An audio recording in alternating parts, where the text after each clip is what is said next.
¿Cómo te sientes tú, por ejemplo, sabiendo que defiendes a una persona que es culpable de algo? Nosotros, al final, no nos podemos sentir culpables de hacer nuestro trabajo. Nosotros monitoreamos que las cosas se hagan bien. ¿Te atreverías a hacer aquí un debate con Alvise? Para ser abogado tienes que mentir. Debes mentir. En prisión hay gente con problemas mentales, 100%. Pero la realidad es que lo que hay es poca inversión en algo tan importante como la justicia. ¿Rubiales podría ser juzgado de cierta manera por la presión social? Totalmente. Hostias, corrupción. Ahora sí que sí. Corrupción hemos dado con ello, ¿no?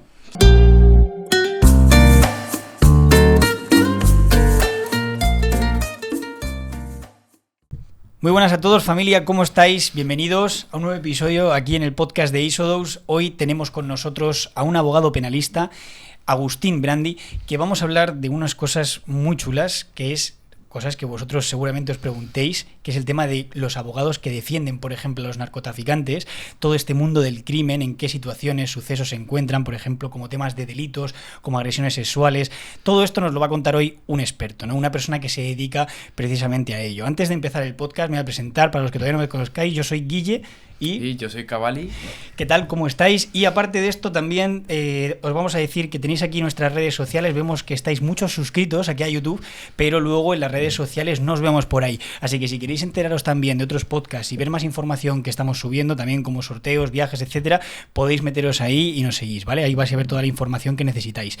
Y bueno, también comentaros que a partir de ahora, para sobre todo los que seáis de aquí de Madrid, de la zona de Alcalá de Henares y alrededores, que nuestro sponsor Viva la Vida, ¿no? Este pedazo de local discoteca que abre por las noches, ahora ya no solamente es por las noches, sino que una vez al mes van a hacer un tardeo. De hecho, bueno, tenemos un vídeo en redes sociales en el que más o menos se ve un poquito, ¿no? Qué es lo que va a pasar, pero joder, esto es algo que mucha gente ya llevaba pidiendo, ¿no? Que ahora que viene el buen tiempo, también los locales abran por la tarde. Así que nada, os esperamos por ahí para tomar unas cervecitas. Cualquiera que nos escribáis, que sepáis que estamos encantados de tomarnos, ¿la verdad, Cavalli? Así es. Y bueno, queremos empezar, ¿no?, con Agustín, que la verdad que creo que es de los invitados con más estilo a día de hoy que ha venido al podcast. O sea, viene trajeado y bueno, me recuerdas un poquito al actor de la película del abogado del diablo, que siempre va súper bien arreglado y bueno, cuéntanos un poquito a qué te dedicas. Bueno, ¿qué tal? Sí. Bueno, gracias por invitarme, primero que nada. Y tú has dado con algo muy importante que no es fundamental, pero que es importante, que es la vestimenta y a lo mejor la imagen que proyectamos. Que yo creo que no solamente influye en mi profesión, sino en cualquier otra profesión. El proyectar una cierta imagen o una cierta pulcritud creo que es fundamental y bueno, hacemos lo que podemos, como quien dice. Lo que pasa que, bueno, por lo menos me podríais haber avisado, ¿no? Y me hubiera puesto yo también una camisa, ¿eh? Yo me he puesto camisa por Agustín, ¿eh? Han venido aquí los dos muy elegantes y a mí me han dejado aquí con el jersey. Bueno, antes de nada, Agustín, te hemos presentado un poquito, la gente ya sabe de qué vamos a hablar, pero nos gustaría que te presentaras un poquito más y nos contases un poquito más sobre ti, el trabajo que haces. Sí, bueno, yo, como muy bien dijeron, me dedico al derecho penal, soy abogado penalista.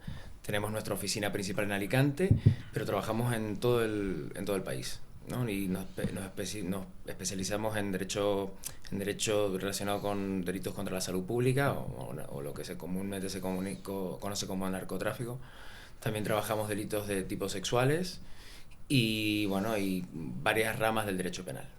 Entonces, eso es lo que nosotros llevamos como especialización. ¿También lleváis casos, por ejemplo, como supuestos asesinos o crímenes? Sí, en el derecho penal hay muchas conductas que están todas albergadas en el Código Penal, ¿vale? Y además de los delitos más conocidos como, bueno, los homicidios, asesinatos, nosotros tocamos también estafas y demás. Evidentemente, como antes les he dicho, lo que más trabajamos es delitos relacionados con el narcotráfico y también con delitos de carácter sexual, pero bueno, a lo largo de la vida uno toca de todo, por así decirlo. La primera pregunta que te quiero hacer es, cuando tú le das el servicio a un narcotraficante, ¿cómo te aseguras tú de protegerte al darle ese servicio? ¿O cómo te aseguras de darle un buen servicio? A ver, bueno, cuando llegó un presunto... presunto, perdona. Claro, digamos presunto. Esta va a ser la palabra favorita del podcast, ¿vale? Presunto, siempre. Un presunto cliente que está acusado de haber cometido un ilícito relacionado al tema de las drogas. Nosotros tenemos mucha precaución porque tenemos entrevistas previas o vienen recomendados por otros clientes.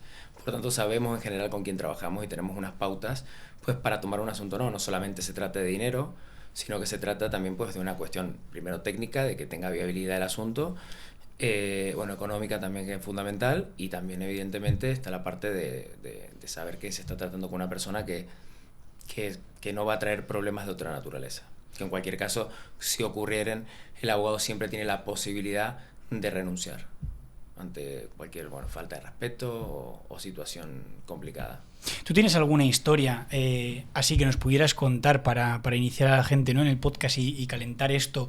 ¿Alguna historia que te haya ocurrido en toda tu historia como abogado, ¿vale?, con algún tipo de presunto criminal, ¿no?, en la que te hayas visto, no sé, a lo mejor comprometido o que haya pasado algo así muy fuera de lo normal?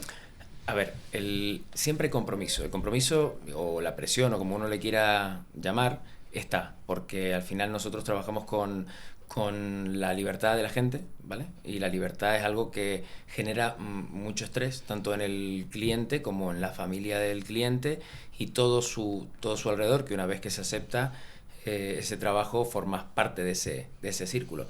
Evidentemente la presión a nosotros no nos afecta, o a mí en particular no me afecta de la misma manera que le puede afectar a otro profesional.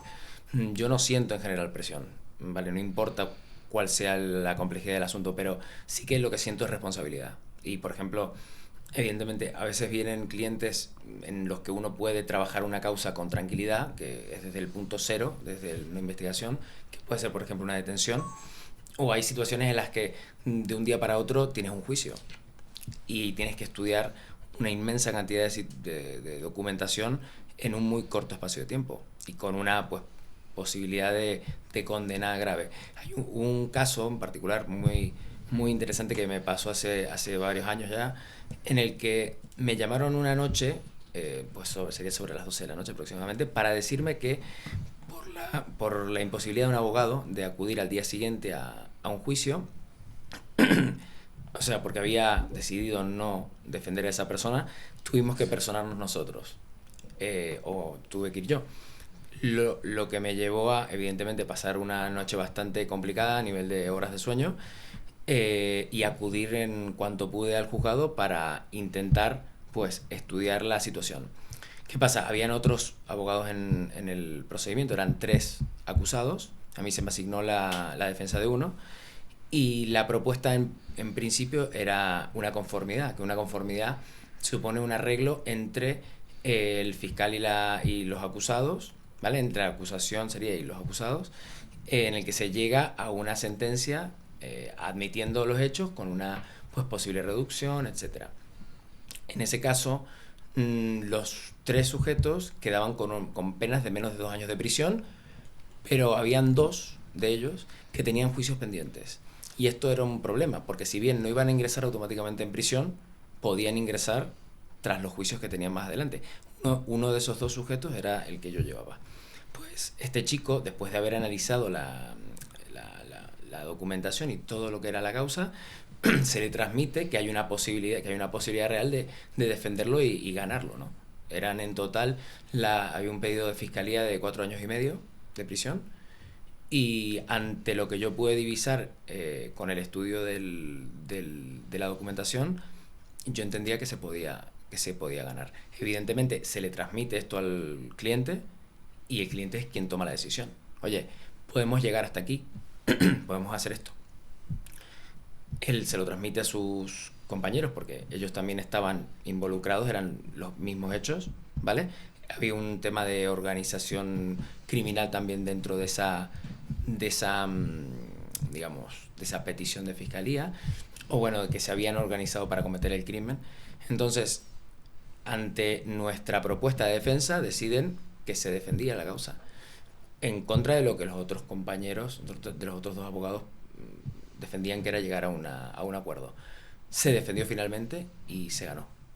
O sea, se terminaron los 3 absueltos. ¿Qué pasa? Esto es un ejemplo que a lo mejor cuando a alguien se lo cuentas dice, joder, 4 años y medio de prisión contra 0, es un riesgo, se asume, para mí es algo normal. Para la gente en ese momento fue una situación de de mucho estrés. Espera un segundo. Seguramente que estés viendo estas camisetas y estarás diciendo, oye, pero ¿y estas camisetas tan chulas de Isodus, de dónde las sacamos? Bueno, pues para conseguirlas simplemente tenéis que entrar en la descripción, porque ahí nuestro técnico Rubi habrá colocado un enlace al Intri que os dirigirá directamente a un WhatsApp en el que os pondréis en contacto con nosotros para coger cualquiera de estas dos camisetas. Negras ya no nos quedan, ¿vale? Para los que estáis preguntando, solamente en gris y en granate, talla L. Así que nada, si quieres la tuya, ya sabes, entra y escríbenos. Gracias. Como abogado que eres penalista, ¿no? Y defiendes muchas veces a presuntos criminales, ¿cómo te sientes tú, por ejemplo, sabiendo que defiendes a una persona que es culpable de algo? Buena pregunta. Yo o cualquier abogado, entiendo yo, de la profesión, se trata de que nosotros somos técnicos, somos profesionales y no se trata de defender a la persona, como muy bien apuntas, porque esa es una duda muy recurrente, el defender a una persona en concreto. Nosotros defendemos también un sistema, defendemos que todos los procedimientos que se lleven a cabo durante una fase de investigación y también en la fase del juicio sean acordes a derecho. Y eso hace que nuestra visión de una defensa no tenga que ver necesariamente con la parte material, que es el hecho en sí o el acto que se juzgue, sino que todo se haga bien, que la policía realice bien su trabajo, los funcionarios lo hagan también, incluido el juez, el fiscal, etc. Por lo tanto, nuestro trabajo es siempre y eminentemente técnico. Luego, si un cliente te dice que es inocente, o a veces no se trata de la inocencia, muchas veces nosotros defendemos desde la culpabilidad. Pasa que hay un pedido, por ejemplo, del fiscal, que para un poco situarnos, fiscalía es quien se encarga de acusar normalmente y solicitar una cantidad de años determinada, al igual que una posible acusación particular. Y si uno es abogado de la defensa, lo que intenta hacer es, o bueno, buscar la absolución o que se rebaje la pena lo máximo posible. Por tanto, muchas veces uno parte no desde la inocencia, porque es inviable, pero parte desde una defensa técnica de, bueno, oye, se están pidiendo, no sé, me lo invento, 12 años por algo que realmente tiene que ser 6. Entonces nuestro trabajo está ahí. No se trata de decir, si esta persona, por ejemplo, robó X cosa o rompió o hizo X daño, no quiero que me inventarme cualquier tontería para que, a ver si cuela, por así, perdónenme la expresión coloquial, sino a lo mejor que se respeten las normas procesales y las normas pues, en general que rigen todo el ordenamiento jurídico para que se le condene acorde a derecho. Vale, pero digamos que pillan a un narcotraficante con 5 kilos de cocaína, ¿no? ¿Qué garantías le das tú ahí en ese juicio? Bueno, si lo pillan, estamos hablando desde que partimos desde el minuto cero, ¿no? Lo pillan, lo detienen. Entran en mi casa, me pillan con 5 kilos de cocaína y tienen una orden del juez y todo. Vale, bueno, nosotros cuando cogemos un asunto, como lo expliqué anteriormente, revisamos y monitoreamos de que las cosas se hayan hecho acorde a derecho. Para entrar a tu vivienda o a la de este sujeto en el supuesto, se tiene que seguir unos pasos y unos requisitos previos. Tiene que haber una orden judicial que lo autorice, un auto, que se le dice así técnicamente, y se tiene que permitir que con eso la policía pueda ingresar y a partir de ahí ver que lo que haya sustraído haya pasado unos análisis en un laboratorio y hay una cadena de custodia a la que se ha respetado. Entonces, una línea de defensa en ese sentido no iría tanto a que vamos a negar que en ese domicilio había X, en este caso tú creo que mencionaste 2 kilos, había X cantidad, sino que todo lo que se ha hecho a continuación de eso con esa prueba no ha vulnerado ningún derecho fundamental, ¿vale? El derecho concretamente, el de la vivienda, pues un derecho, la inviolabilidad del domicilio es un derecho muy importante a tener en cuenta y que una orden de entrada y registro tiene que respetar. Nosotros, cuando nos llega a la causa y tenemos esa orden de entrada y registro, vemos que se haya practicado acorde a derecho. Si no lo ha hecho, se busca que se anule esa prueba y eso podría resultar en una absolución. Nosotros, al final, no nos podemos sentir culpables de hacer nuestro trabajo. Nosotros monitoreamos que las cosas se hagan bien. Hay policías o funcionarios que trabajan excelente y hay otros que no. Entonces nosotros y nuestro trabajo es que eso se cumpla, ¿no? Ahora justo que acabas de hacer esta pregunta, que me parece la verdad algo que siempre me he preguntado, el tema de que cuando pillan, por ejemplo, a un narcotraficante con 5 kilos o lo que sea en su casa, cómo se le defiende, cómo tal, también me surge la duda de, por ejemplo, ¿Qué pasa, ¿no?, cuando tú te tiras muchos años defendiendo a una persona que es criminal o es culpable, o presunto culpable, y al final acaba entrando en prisión, ¿no? Y al final esta persona se ha dejado pues un dinero durante unos años en su abogado, que en este caso podría ser tú.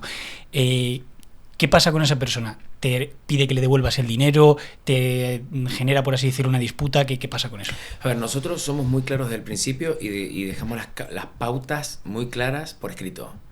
Hacemos una especie de contrato, si se quiere decir así, se denomina hoja de encargo, en las que se explica que, bueno, que primero que nada nosotros no garantizamos ningún resultado, ¿vale? Nosotros garantizamos trabajo. Cuando nos piden porcentajes o opiniones de qué crees que va a pasar, pues nosotros las damos y decimos técnicamente, igual que un médico, cuando diagnostica a un paciente, le dice, pues yo creo que tienes esto y que esta y esta es la forma de pues tratar esta enfermedad, ¿no? Luego, asegurarte que tras una cirugía o tras un tratamiento no se cure esto, es imposible. ¿Por qué no se dan porcentajes? En lo particular, se da de todo, se dan hasta garantías al 100%, he escuchado. Yo jamás se me ocurriría. ¿Por qué no se dan porcentajes? Yo no lo daría porque en mi experiencia, cuando uno da porcentajes normalmente, por ejemplo, 90-10, 70-30... ¿Es realista eso? Puede ser realista. Hay causas que han llegado, que llegan y yo las veo y digo, esto está muy ganado. En mi interior lo digo así, y que es verdad, esto está muy ganado. Pero jamás lo exteriorizo así. Yo le exteriorizo positividad al cliente y también, evidentemente, la opción de que esto pueda no salir bien, porque es así, porque al final quien decide es el juez, no nosotros. Entonces nosotros, como te dije antes, garantía cero, ¿vale? Lo que sí garantizamos es trabajo, que nadie va a defenderte como yo te voy a defender. Eso que lo tenga claro cualquiera que pise el despacho. Luego, lo único que exigimos a cambio es que hagan caso a lo que nosotros decimos, ¿vale? Y que las faltas de respeto pues son intolerables, nada más. ¿Existen trucos para reducir condenas a la hora de defender a un narcotraficante? Sí, bueno, defender a un narcotraficante o a un ladrón de ovejas. O sea, el truco es el mismo y no es un truco, sino es un procedimiento. Nosotros, en el Código Penal existen lo que se denominan atenuantes y también agravantes. Y también lo que se denominan causas de justificación. Vamos una por una, si quieren, porque así como se puede reducir, también se puede empeorar, ¿vale? Entonces, ¿el mismo abogado lo puede empeorar? Hombre, claro, el mismo abogado lo puede empeorar. Es verdad que los agravantes no, pero un abogado puede empeorar una situación, pues, con falta de aportar documentación fundamental o una prueba que es fundamental, así sí lo puede empeorar. No lo puede empeorar a través de un agravante que están tasadas en el Código Penal. Pero me explico. Una atenuante puede ser, por ejemplo, un abono de una responsabilidad civil de forma anticipada. Por ejemplo, a mí me acusan de un delito determinado. Yo digo que soy inocente, pero aún así deposito un dinero y ese dinero, si al final me condenan, se va a entender que ha sido pues una forma en la que yo he previamente dicho, bueno, tengo este dinero para la víctima, en su caso, y que esto funcione como un atenuante, ¿no? La reparación del daño se llama eso. Eso ocurrió en el tema de Dani Alves, así por ilustrar algo meridianamente reciente y mediático. ¿Cómo fue el caso de Dani Alves, para quien no lo conozca? Bueno, pues el caso de Dani Alves, un poco resumiéndolo, pues eso está todavía pendiente, hay un recurso interpuesto, se le condena, si no me falla la memoria, a 4 años de prisión, si no me falla la memoria. Antes de que se diera el juicio, estuvo en total año y pico en prisión provisional. Por tanto, cuando se dio la condena, se hace un cálculo de esa pena menos el tiempo que ha pasado y con pues una fianza que se le propuso de 1 millón de euros, si no mal recuerdo, se le da la libertad provisional, ¿vale? Mientras se está resolviendo un recurso, porque a él lo sentencian, lo condenan, pero luego se recurre. ¿Qué pasa? Respecto de la reducción de las penas o las solicitudes que puede hacer el Ministerio Fiscal, es decir, si a mí, por ejemplo, si el cliente viene con una petición de 10 años de prisión, nosotros tratamos de que como mínimo se valoren todo ese tipo de de situaciones para que se reduzca en caso de haber condena. No solamente está la reparación del daño, hay otro tipo de cosas, ¿no? Entonces, por ejemplo, el que sea un delincuente que no tenga, sea un delincuente llamado primario, ¿no? Que no tenga antecedentes penales, también influye. Y así hay otro tipo de situaciones. Y luego, otra cosa interesante son las causas de justificación, que es la famosa legítima defensa, el estado de necesidad. ¿Eso qué es? Son figuras que nos permiten a los abogados argumentar que se actúa de una determinada manera y que por tanto no podría haber responsabilidad penal ante un acto pues que es ilícito a priori. En el caso de la legítima defensa, y por nombrar también otro caso así de pues mediático, este hombre que disparó a un chico y lo mató en su domicilio, que andaba con una motosierra, bueno, se alegó de legítima defensa, al final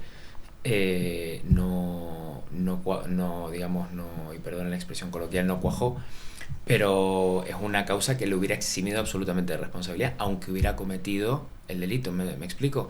A él no es que se le tenga como inocente, sino que se entiende que ha realizado un ilícito, una conducta ilícita, pero bajo una causa de justificación. En ese caso fue pues, la legítima defensa, que cada una tiene unos requisitos determinados.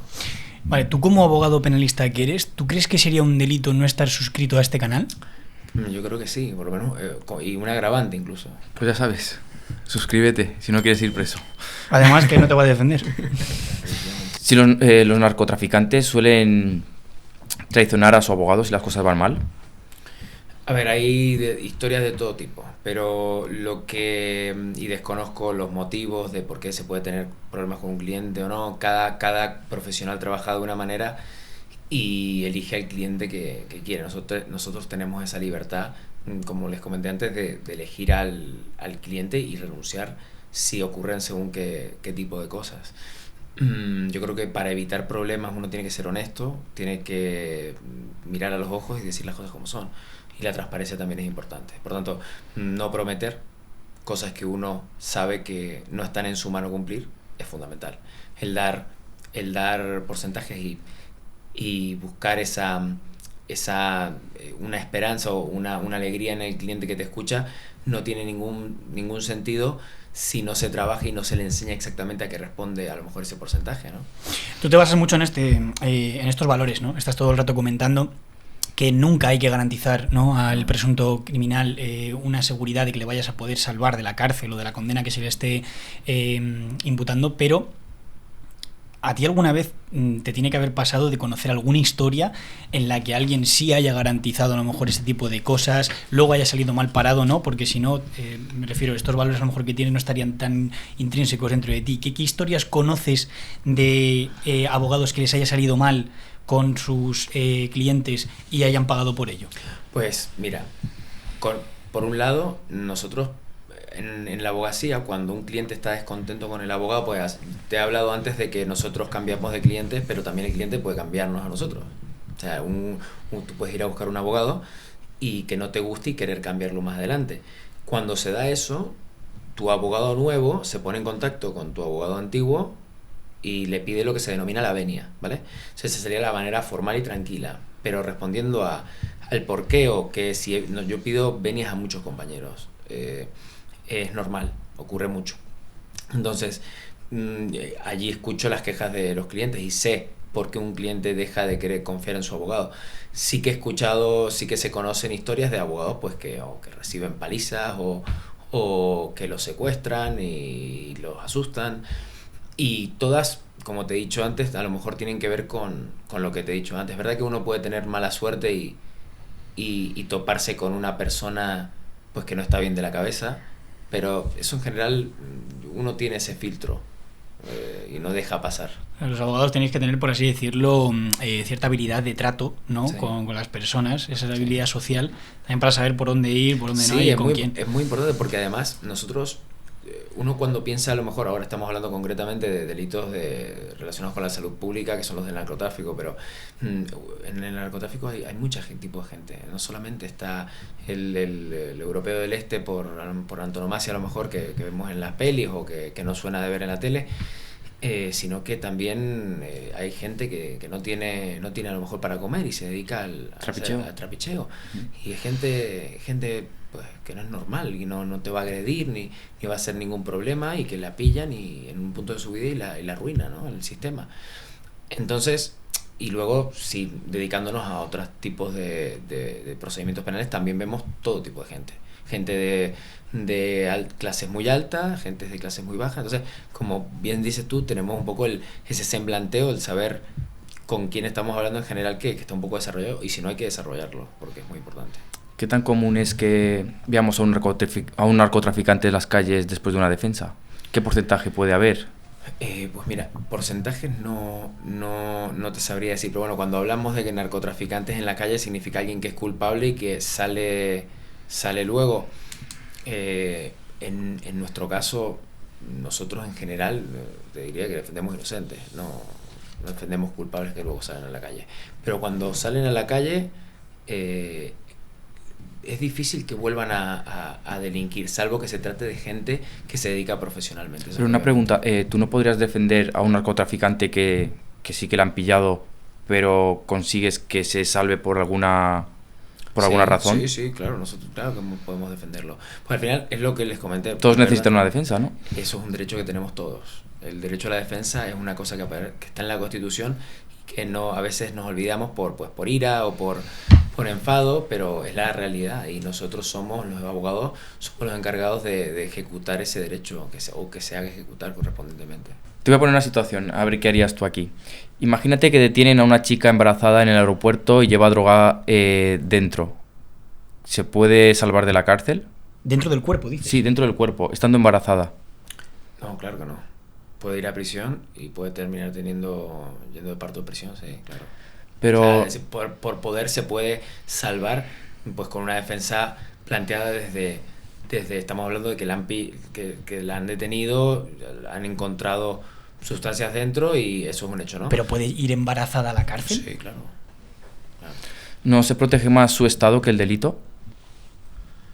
No tiene que ver eso con ella puede ir a prisión provisional mientras se está dando se está haciendo la fase de investigación previa al juicio, y que dé a luz en ese momento, y que pues continúe siendo monitoreada. En las prisiones también hay centros médicos y centros de salud. Bueno, imagínate, nacer en la cárcel. ¿Tú dónde naciste? En la cárcel. Qué locura, ¿eh? La verdad es que es una locura eso. Sí, es una buena zona de nacimiento. Es complicado, ¿no? Pero bueno, ella pone en riesgo también en este supuesto, pues esa situación por tanto, nadie la obligó, ¿no? En principio. Si un narcotraficante te ofrecería el triple, ¿aceptarías por asegurarle la libertad? No garantizamos nada. No garantizamos resultados. Pero hablando un poquito de tema de dinero, ¿un abogado podría ser millonario? Sí, es factible. Es factible, sí. ¿Cómo? Sí, y pues los honorarios no tienen un techo. Uno cobra lo que cree que su tiempo o su intelecto vale. Y al final estamos lidiando con temas muy, muy delicados, y que bueno, que el precio pues es complicado ponerlo. No nos regimos por baremos. Tampoco, como en otros órdenes del derecho, es más fácil a lo mejor cuadrar un porcentaje de éxito en base a una reclamación económica, por ejemplo. Hay una realidad, y es que la libertad no tiene precio. O sea, ¿cuánto vale la libertad de ustedes, por ejemplo? ¿La mía? Sí. Pues hombre, no sé, pero poco dinero tengo en el banco para pagarla. No, pero no te pregunto si tienes poco o mucho, pero ¿cuánto vale? Depende cómo veas la libertad, ¿no? Bueno, yo te digo una cosa. Si en este sitio, que tenemos comida, tenemos aseo, tenemos internet, nos dejaran encerrados, ¿cuánto tiempo? Depende si entran invitados claro, cada 2 horas o no. Si son buenos invitados los que entran, podríamos aguantar bastante. No, venga, vamos a contestar seriamente. Venga, sí. Yo creo que... o sea, yo no aguantaría tampoco mucho tiempo aquí, ni aquí ni en una celda. Pero claro, ¿cómo puedo estimar yo el precio de mi libertad? ¿En base a qué? O sea, te quiero decir... Estoy hablando que cuando te pregunto cuánto vale tu libertad, es una forma, no tiene precio. Claro, o sea, no tiene precio, no te sabría decir. Bueno, pues ya está, ya te has respondido un poco la pregunta. Depende del abogado con el que tú te encuentres, ¿cuánto cree ese abogado que Claro, pero vale? sí, pero por ejemplo, a mí te voy a poner un ejemplo. Imagínate, me meten en prisión durante 4 años. O sea, perdón, me están pidiendo una prisión de 4 años, Sí. ¿vale? Pero por lo contrario, si yo me quiero librar, tengo que pagar a un abogado, imagínate, 1.000.000 de euros. Y yo pienso, joder, me voy a endeudar con 1.000.000 de euros que luego, que vale que sí, no entro Bueno, en prisión 4 años, evidentemente. pero estoy endeudado con 1.000.000 de euros que no puedo pagar, que voy a estar toda mi vida trabajando para pagar esa deuda. Bueno, evidentemente, Casi que prefiero los 4 años en ese momento, ¿sabes? Evidentemente están los techos y los techos, ¿no? Evidentemente, Claro, o sea que entonces sí tiene precio mi libertad, ¿no? Hombre, tiene un precio determinado, claro, Claro. el que tú le quieras dar. O sea, hay gente que no tiene precio. A lo mejor tú no tienes 1.000.000, pero a lo mejor tu abuelo sí y se lo pides. No sé, depende, ¿no? O sea, que por eso te digo, es muy relativo. Ya, sí, claro. Y si tú quieres que te defienda alguien que tú entiendes o que te ha recomendado, que tiene una pericia, una capacidad determinada para defender y lo hace bien, y tienes la posibilidad, 1.000.000 me parece un poco fuerte para 4 años, pero a lo mejor si no los tienes tú, los encuentras. ¿Tú crees que si algún día traemos aquí algún criminal que estuviese en activo al podcast, podrían intentar llevarnos a juicio? Por traer un criminal activo. Sí, al podcast. Yo creo que no. para Porque nada. confías, imagínate, un delito o algo de eso. ¿Nos podemos Así meter en un lío? No sé. No, a ver, habría que ver exactamente qué es lo que dice, cómo lo dice. A ver, ponnos ya en A ver, en No sé, de que preaviso. está operando o algo así. Si es una persona que viene y se identifica como un criminal, lo mejor sería que no se identificara nominalmente, o sea, que no Ujú. dijera su nombre. Bueno, a lo mejor viene tapado, con la cabeza tapada. Sí, a ver, ahora te digo una cosa, porque antes me preguntaron a nivel ético, moral. Hay una línea que yo en lo particular no me gusta cruzar, y es el asesoramiento para cometer delito, ¿no? Es verdad que en este caso no es eso lo que me están preguntando. Me están preguntando sobre qué pasa si traen un criminal que confiesa un delito, que en todo caso tendría un problema él, ustedes no. La historia es que nosotros sí que rechazamos en una ocasión, y en otro par de veces también otras situaciones, pero en una puntualmente nos vinieron a buscar desde un grupo de gente que se dedicaba a hacer ocupaciones. Eran ocupas profesionales y querían asesoramiento para grupos de personas, y se rechazó eso. Hostia, o sea, eran ocupas profesionales. O Sí. sea, su profesión, o sea, pero que era un No, negocio. no su profesión, pero su negocio. Vale, ¿y cómo funcionaba ese negocio? Así por Eso, entenderlo un yo poco. no me metí en las pormenores, pero no. ¿Tú sabes cómo quisimos. funciona? Más o menos. A ver, cuéntanos así brevemente. Pues existen como mafias, ¿no?, que se dedican a desocupar y a ocupar, que tienen como una especie de personas que meten a individuos en casas. Llegan los desocupas, que son la misma empresa, desocupan, si no me equivoco, ¿no? Les dan un porcentaje y a esa persona pues la meten en otro piso y van haciendo pues como una cadena. Claro. Más o menos, ¿no? Algo así. Vinieron a buscarnos para asesoramiento, y nosotros dijimos que no. Porque Luego- ya estabais puestos porque, en... No, porque el límite al final para mí es la ética y el delito. El asesoramiento para cometer un crimen no es algo lícito, ¿vale? Entonces, eso no lo cruzamos ni por dinero ni por nada. Vale, o sea que nosotros nos hemos quedado al límite, ¿no? Con esta pregunta. Claro, exactamente. Pero pueden traerlo mientras no le ayuden a cometer el delito. Podcast duro, Agustín. Bueno, sí, está bien, está bien. Somos más duros que los jueces con los que te enfrentas normalmente. No, las luces me están quemando nada más. Bueno, antes te he puesto la situación de que la policía entra en tu casa con una orden. Pero imagínate que hay policías que entran sin una orden. Ujú. ¿Se dan estos casos? A ver, sin orden, sin ningún documento, no, porque eso no podrían presentar jamás en un juzgado, ¿no? Pero lo que sí suele pasar es que se presentan casos en los que el consentimiento es viciado. Por ejemplo, además de la solicitud de la orden a través de un juez de instrucción, ¿vale? Porque me gustaría explicar rápidamente la estructura de un procedimiento penal. A grandes rasgos se produce primero una fase que se llama la fase de instrucción, ¿vale? Luego está la fase del juicio oral. La fase de instrucción es la fase en la que se investiga el hecho delictivo, ¿verdad? Entonces, se presenta un atestado o se apertura con un atestado policial en el que se han hecho unas investigaciones previas. En esas investigaciones pueden haber habido escuchas telefónicas, entradas y registro, y concretamente las entradas y registro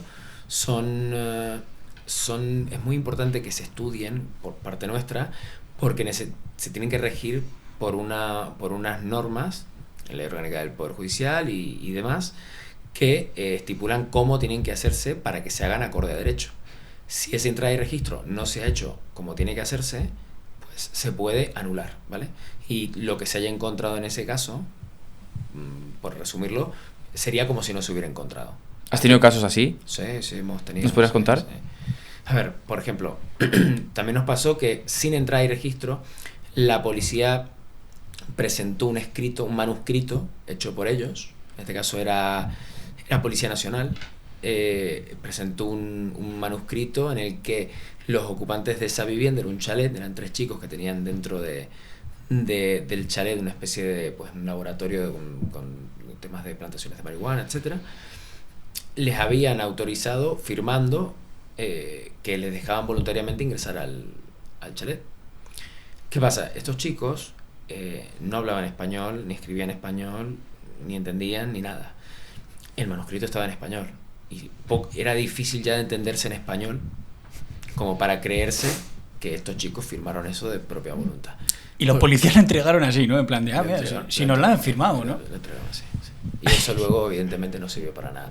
Pero sí que han ocurrido otras situaciones en las que, por ejemplo, recuerdo un asunto que también terminó muy bien, que el auto del juez, porque el juez recibe un informe, por ejemplo, del Cuerpo de Fuerzas de Seguridad del Estado, en el que describen por qué tienen indicios y pruebas de que en este domicilio pueden haber pruebas que, por ejemplo, justifiquen una detención o demuestren que se está traficando con droga, etcétera, y por qué tiene que autorizar ese registro de ese domicilio. Entonces el juez lee eso, lo analiza y si dice, vale, parece que sí, lo autoriza, lo tiene que fundamentar y luego se tiene que identificar el domicilio al que se tiene que entrar. Por ejemplo, me lo invento, calle X, puerta Y, ¿no? Vale, se hizo este auto, entraron, cuando abrieron esa puerta se encontraron que había una suerte de vecindad, ¿vale? Varias puertas, con varios números y no era la única. Como si fuese una comunidad, supongo, ¿no? Efectivamente, como una comunidad. ¿Qué hizo el policía?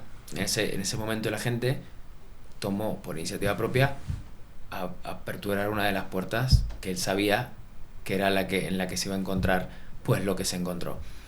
Luego nosotros solicitamos la nulidad porque lo que tendría que haber hecho en ese momento entendíamos que era solicitarle al juez que volviera a designar las puertas o la puerta que él considerara que era y justificarlo. Tomó la iniciativa y no fue... Pero estaban pillando a los malos.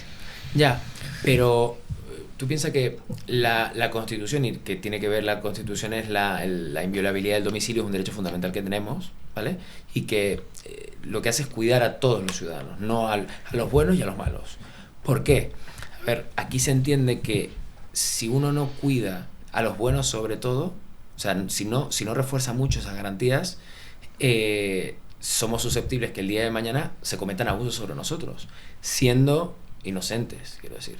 Entonces, hay una premisa que se usa, bueno, no que rige un poco nuestro procedimiento, que es, y esto, bueno, dicho de una manera un poco simplista, pero es que más vale, pues, un culpable fuera, 10 culpables fuera que un inocente dentro. Entonces, eso tiene que ver con, a lo mejor, cómo se tienen que valorar las cosas y las garantías, cómo se tienen que aplicar respecto de la prueba que se practica. Yo, como ciudadano, antes que como abogado, quiero que si la policía se mete en una casa de alguien, se meta con todas las garantías. Porque hoy es a por un malo, pero igual mañana es a por uno que parece malo y no lo es. Y eso también lo hemos visto, ¿eh? No solamente se meten en casas de gente que tiene droga dentro, sino gente que creían que tenía y no tenía. O se investiga gente y se procesa gente que luego resulta que no era culpable. Entonces, esa protección es fundamental.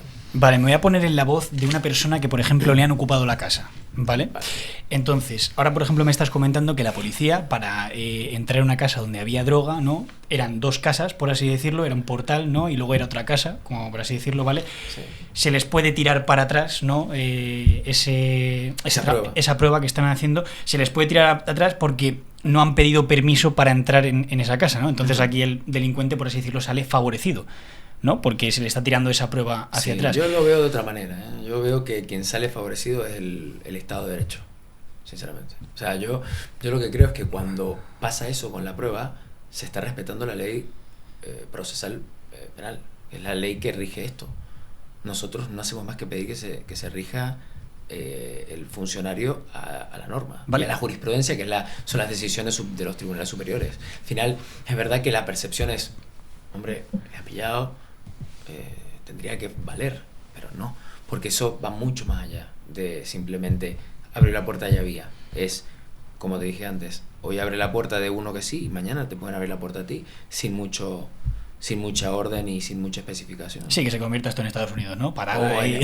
O lo que era antiguamente o en el lejano oeste, ¿no? Que el sheriff hacía lo que se viniera en gana. Vale, pero yo te pregunto a ti a lo mejor más como opinar sobre esta situación, ¿no? Que al final, pues esto, ¿no? Ocurren casos en los que, por ejemplo, un policía le pueden tirar para atrás una prueba porque no ha pedido permiso para entrar en la casa, pero luego, por ejemplo, un grupo de personas pueden ocupar una casa, se meten dentro de la casa, la policía no puede sacarles, se tiran ahí un año y ahí no pasa nada, ahí la justicia no hay...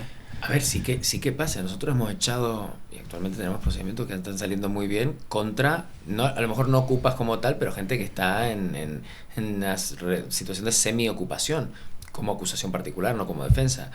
Sí que salen finalmente. Es verdad que tarda su tiempo, pero ese tiempo es lo que al final las normas determinan, los legisladores, que son quienes hacen las normas, y luego también está la jurisprudencia, que es lo que digo yo, las decisiones jurisprudenciales de los órganos superiores, del Tribunal Supremo y tal, que son quienes rigen, que tienen que haber tiempos, que la justicia tiene sus pasos y que hay que seguirlos. Y el hecho de que tarde un año o más o menos, también tiene que ver con la poca importancia que se le da al gasto en justicia. O sea, tenemos tribunales que están copadísimos de trabajo, se retrasan pues porque hay pocos funcionarios, también hay funcionarios que trabajan a su ritmo, pero la realidad es que lo que hay es poca inversión en algo tan importante como la justicia, y tú lo has apuntado muy bien. El hecho de que tarde un año no tiene que ver con la ley no dice que tiene que tardar un año o lo que tarde, que tiene que tardar mucho. La ley simplemente da unos pasos, y los pasos llegan porque tú imaginas que cuando llega un expediente de un tema de una ocupación ilegal o una demanda que es más bien en tu ámbito civil, que si estamos desahuciando, ¿no? El famoso desahucio, por un impago o lo que sea, esto sigue un orden.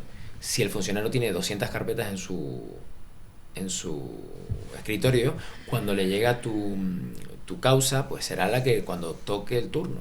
Y por eso tardan tanto y bueno, también es verdad que hay abogados que saben y tienen habilidad para dilatar las cosas a propósito. En este podcast se ha hablado mucho de que la ley favorece y protege más al criminal que al ciudadano, ¿vale? Te voy a exponer en este caso, por ejemplo, si un policía entra en una casa sin una orden judicial, seguramente que reciba un tipo de amonestación. Sí, tienen sus formas de no desconozco exactamente qué procedimiento sancionador tienen ellos mismos, pero... Bueno, pero tienen una sanción por entrar en una casa sin una orden. No pueden entrar en una casa sin una orden. Claro, o sea, no pueden, tienen una sanción, me refiero, claro, ¿no? Evidentemente. Claro, y por ejemplo... Se puede cometer un delito, ¿no? Claro, efectivamente, ¿no? O sea, al final, un policía, por ejemplo, entra en una casa sin una orden y ya recibe una sanción, pero, por ejemplo, una persona ocupa una casa, se puede quedar dentro, pasa un año, es como que... Si una persona ocupa una casa, va a tener una consecuencia. Puede tardar más o menos, pero lo va a tener. ¿Y qué consecuencias tiene, por ejemplo? Cuando sale de la casa, que ya ha salido el juicio, ya tal, ¿qué consecuencias tiene? Y, por ejemplo, depende de si se ha llevado por la vía penal o la vía civil.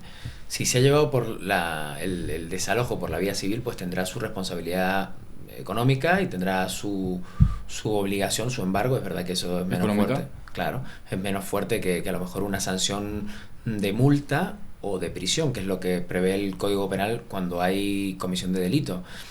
Las multas, aunque parezca menos, como por ejemplo la que bueno, a todos nos suena la que le han puesto a Rubiales de los 18 meses de multa, las multas, si uno no las paga, se convierten en prisión, ¿vale?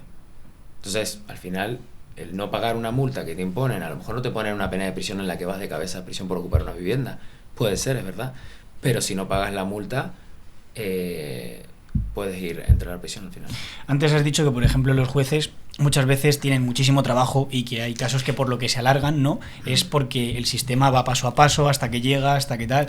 Vale, pero por ejemplo, hay una cosa que mucha gente dice, ¿no? Que al final no sé si es una crítica social que se genera simplemente por la ira y la impotencia o es la realidad.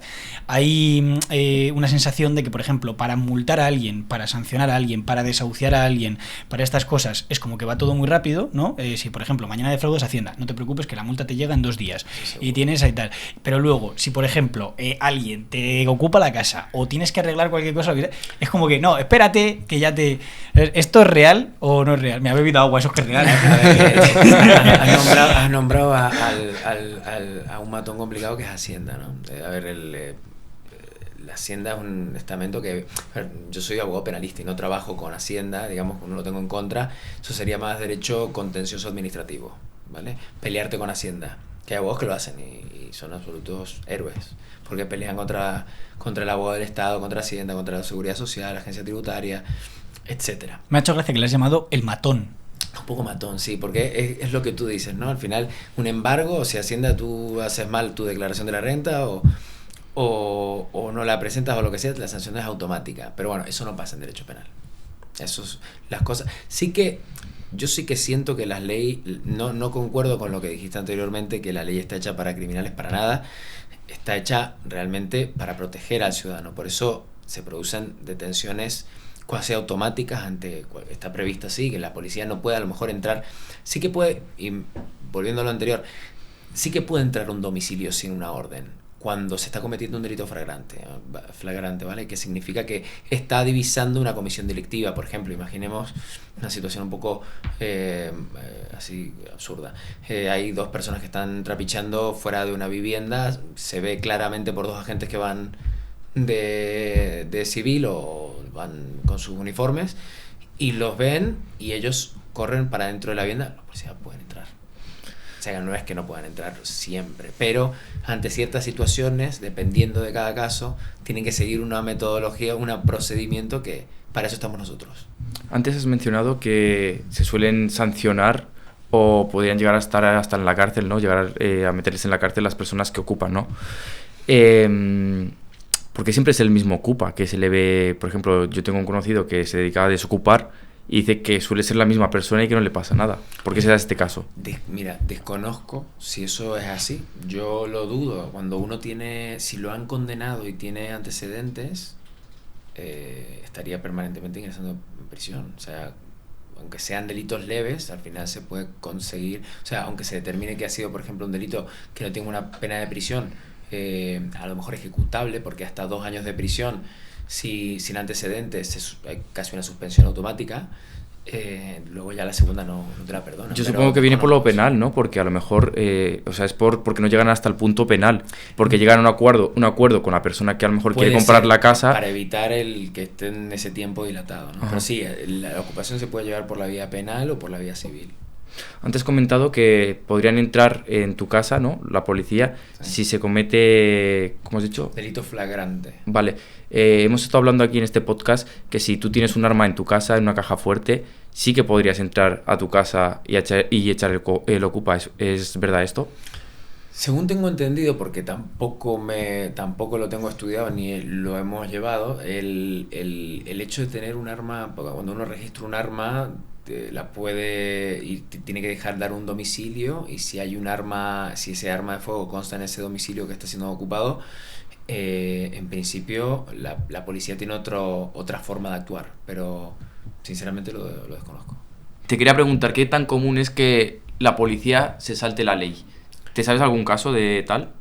Bueno, los que les comenté anteriormente, para mí, más que se salte la ley, a lo mejor tiene que ver con saltar algún paso o algún requisito, pues verdad que tienen por afán de pillar al malo, como quien dice, o a quien creen que es el malo, suele ocurrir, y nosotros tenemos que estar al tanto de eso. He visto infinidad y hay muchos procedimientos contra funcionarios públicos, ya si estamos hablando de comisión de delitos.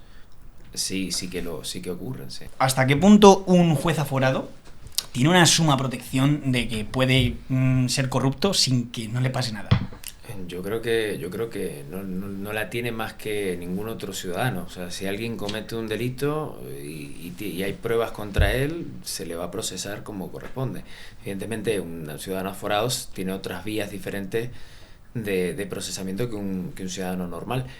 Pero hay condenas, hay sí, infinidad de condenas de o funcionarios corruptos, de jueces o de quien sea, ¿no? Aquí no se salva nadie, te diría. Sí, pero bueno, al final también ahí influye y juega un poco, ¿no?, el tema de cuál es tu posición en el sistema, porque claro, al final no es lo mismo ser corrupto siendo el alcalde de un pueblo, ¿no?, que siendo, por ejemplo, un juez de mucho peso, un juez que al final tiene mucha influencia dentro de ese mundo, ¿no?, que es una figura al final respetada, también es una figura contratada, puede ser contratada, me refiero, por ciertos organismos. A ver, la corrupción es una realidad, aquí nadie la va a negar, ¿vale? Yo tampoco la voy a destapar porque existe y todo el mundo la conoce. Yo creo que a lo mejor si la pregunta tiene que ver con el sistema judicial está corrompido, yo diría que no, o sea, yo como la forma en la que trabajo y en la que me desempeño día a día, te encuentras con funcionarios que hacen mal su trabajo, otros mejor, alguno corrupto, ¿vale? Que tiene que, a lo mejor, pues ese tipo de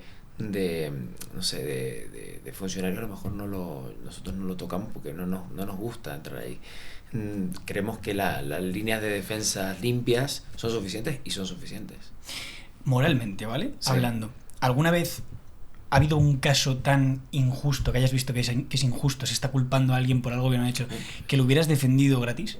Hay muchas veces en las que ves a clientes procesados, la gran mayoría de procedimientos ves injusticias. Ya te digo, a lo mejor no tienen que ver con la inocencia pura y dura, sino por la severidad con la que se está procesando una persona. Al que le piden 20, a lo mejor se merece 8. Y es mucho a diferencia. A nivel de defender gratis, siempre se tiene mucho cuidado con eso, ¿vale? Porque son muchas horas de trabajo, es mucha dedicación, pero hemos defendido. De hecho, yo estoy en el turno de oficio porque a mí me apasiona esto y yo entiendo que también es un servicio que se tiene que prestar. Agustín, a mí me gustaría saber qué es la legítima defensa. Vale, pues en cualquier delito que se cometa, o cuando se comete un delito, mejor dicho, existen lo que se llaman las causas de justificación, ¿vale? Que entre las que se encuentra la legítima defensa. Es una figura que nos permite que ante un acto delictivo podamos no tener responsabilidad criminal.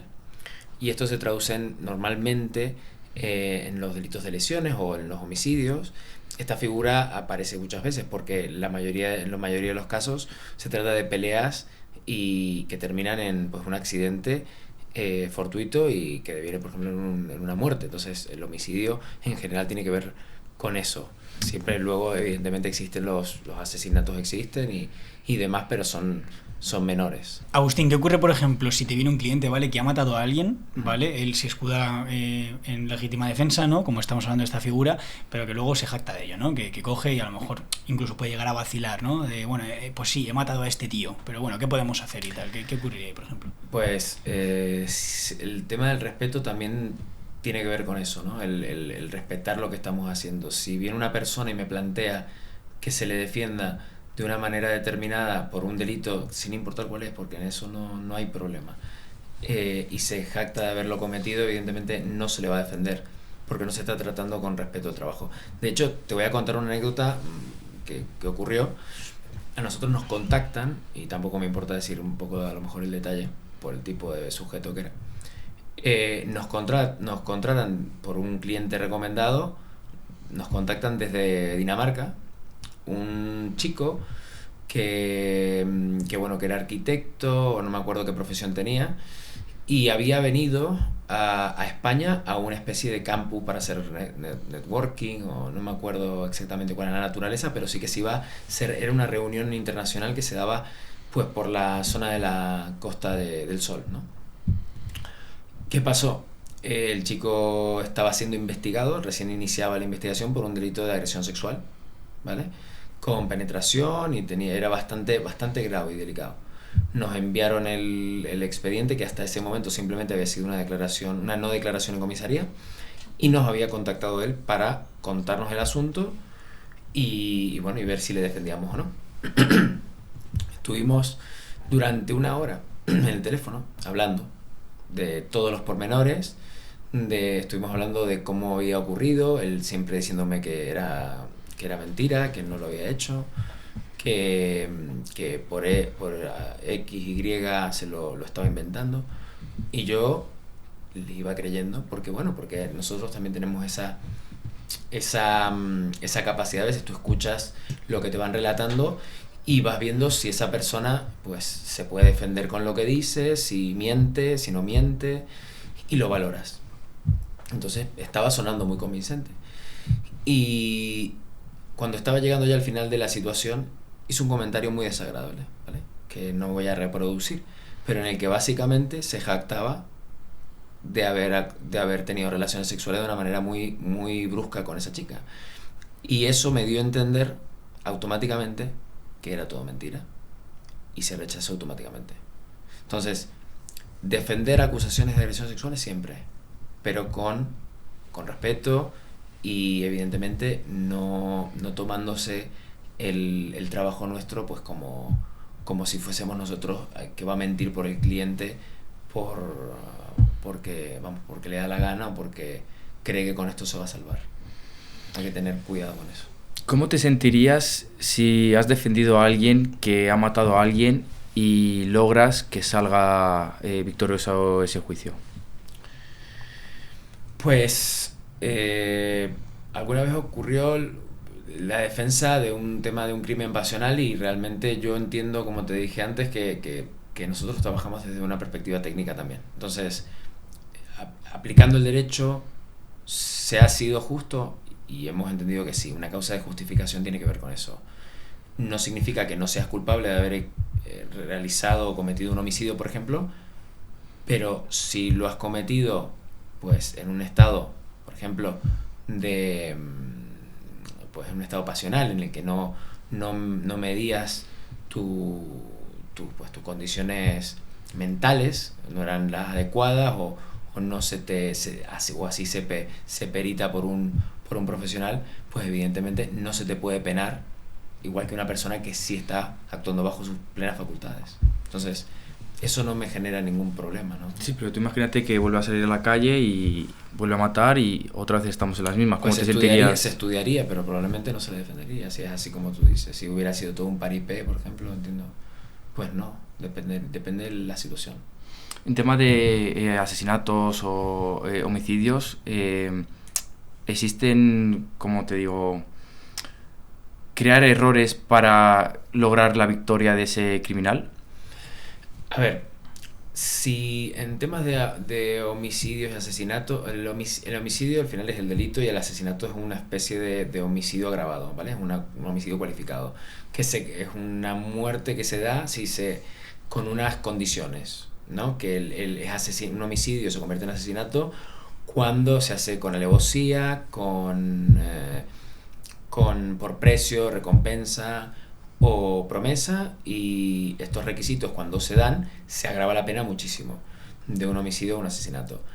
El conseguir reducir una acusación de asesinato a homicidio es simplemente entrar en lo técnico y demostrar que no ha habido pues una premeditación, tal vez, o una agravación del daño, ¿vale? Innecesario, que esos son ese tipo de cuestiones que hacen que un homicidio se agrave a un asesinato, y estamos hablando de penas que van de 10 a los 25 años, ¿no? Entonces, ese tipo de cosas no... ¿Te sientes afectado moralmente a la hora de tratar con esto? No. Al final tú estás haciendo tu trabajo y ya está, ¿no? Es una pasión, es un trabajo, y no, para nada. ¿Hasta qué punto tú, en un juicio, ¿no?, que estás defendiendo a un cliente, hasta qué punto intentas quitarle toda la pena que se le pueda pedir, o simplemente que sea justa la que se le pide? Siempre se intenta que sea justa la pena. O sea, es decir, si tú, por ejemplo, te vieras con capacidad de poder quitarle todo lo que le están pidiendo, pero consideras que no es justo, ¿lo harías? Si se le puede quitar todo, es porque es justo. Qué dura, ¿eh? Ni más ni muy menos. dura. O sea, es que es abogado, tío. Es dura, No, es muy dura. Es que es algo que me come la cabeza, en plan... por ejemplo, vosotros seguro que llegará un momento en el que os encontréis casos en el que cuando hablas con el cliente no tienes que tener esa conversación no para saber si es culpable, si no, si te está mintiendo, si no, porque es como tú preparas la defensa y son las herramientas que tú vas a tener. Sí. Pero claro, nunca jamás puedes tener un 100% de seguridad en los casos.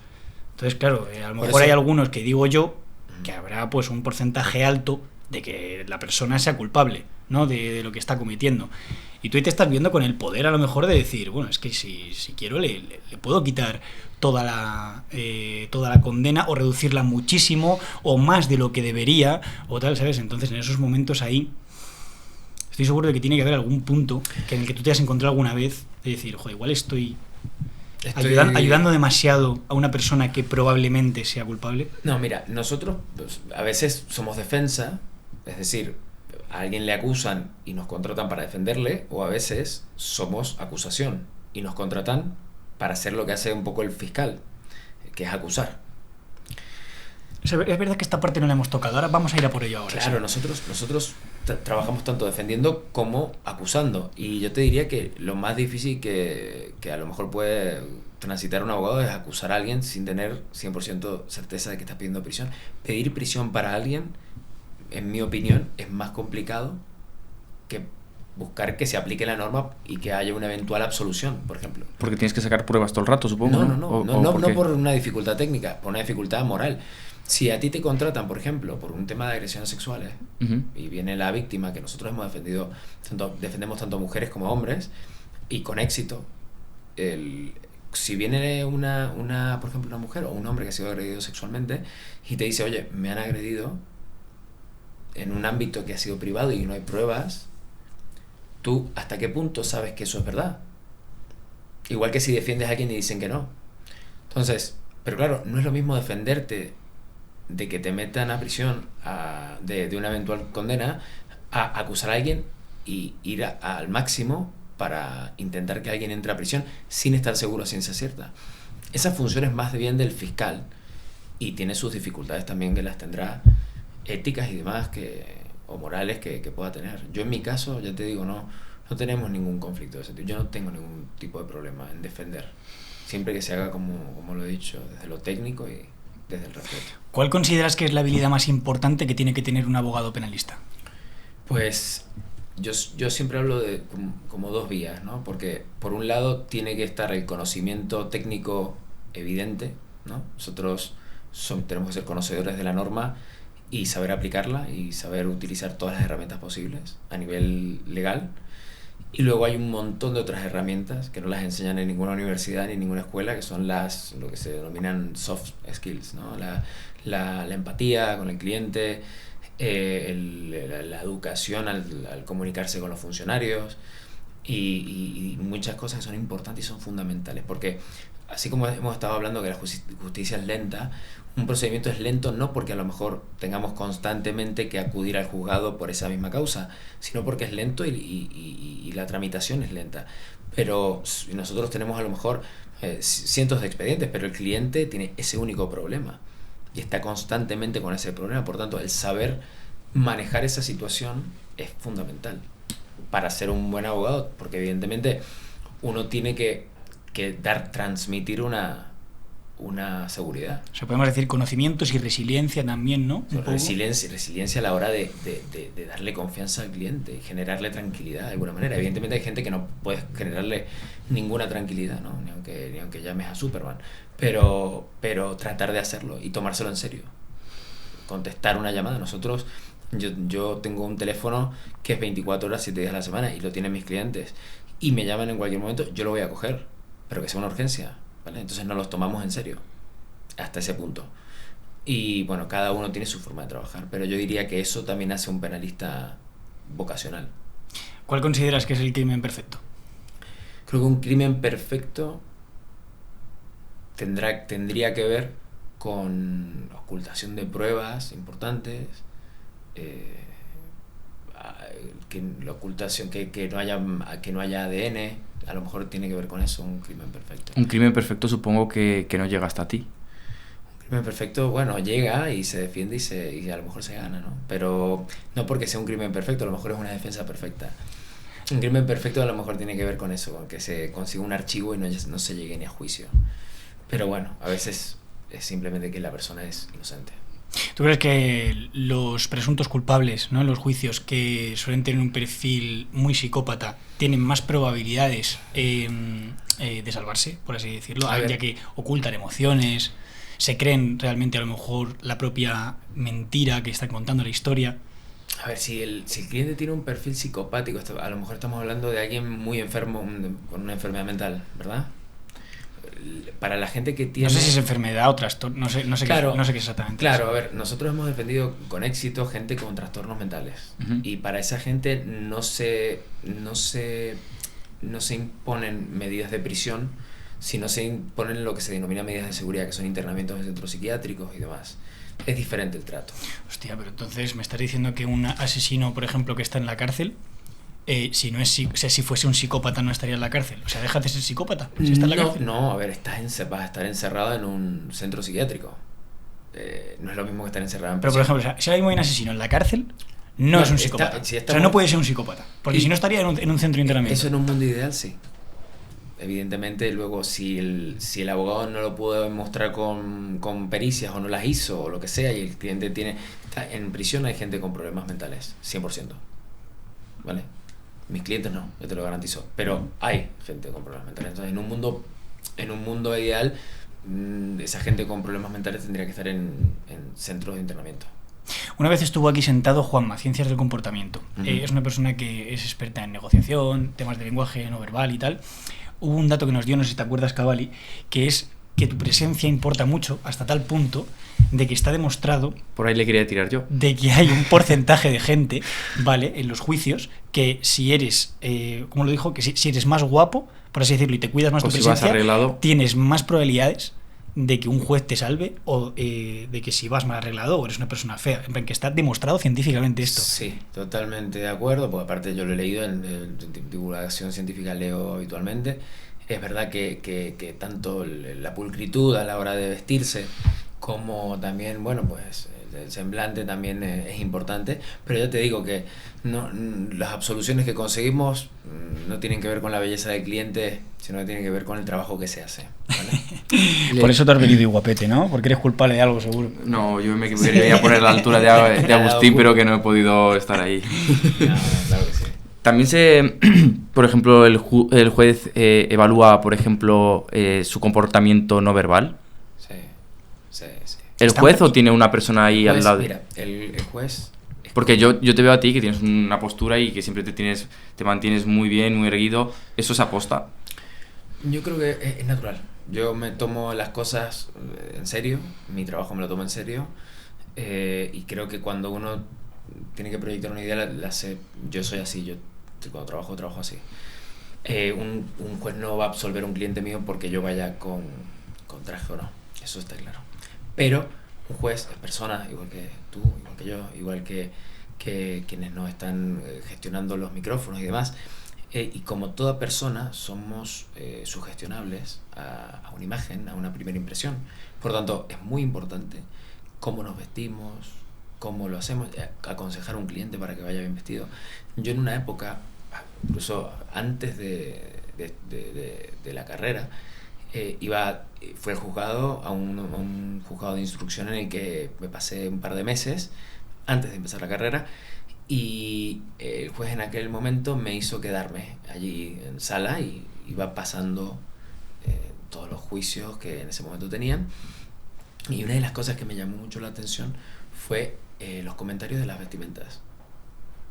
Claro, en ese momento a nivel técnico pues no pillaba nada, como quien dice, ¿no? O sea, no entiendes nada, pero sí que entendía cuando entraba un letrado o una letrada vestidos de una manera o vestidos de otra, y veía los comentarios, escuchaba los comentarios del fiscal, del juez, que eran los que se quedaban en la sala y iban pasando los turnos, y me di cuenta que era importante. Y también cómo se llevaba un cliente, no llevarlo con chanclas, con unas bermudas, porque es importante. Luego, evidentemente, si el trabajo no está hecho como corresponde, lo demás queda en un plano terciario ni secundario, pero es todo, va todo de la mano. El cliente sabe si tú te lo tomas en serio, si no, se siente más protegido si tú le dices que se toma en serio también su vestimenta a la hora de ir a una declaración, porque también es un sitio que hay que tomárselo en serio. No estamos hablando, ir a un juzgado o un juicio no es una cosa menor, es un tema complicado y es un lugar serio y solemne, o sea, hay que ir vestido y hay que respetarlo. Yo lo entiendo así, por lo menos.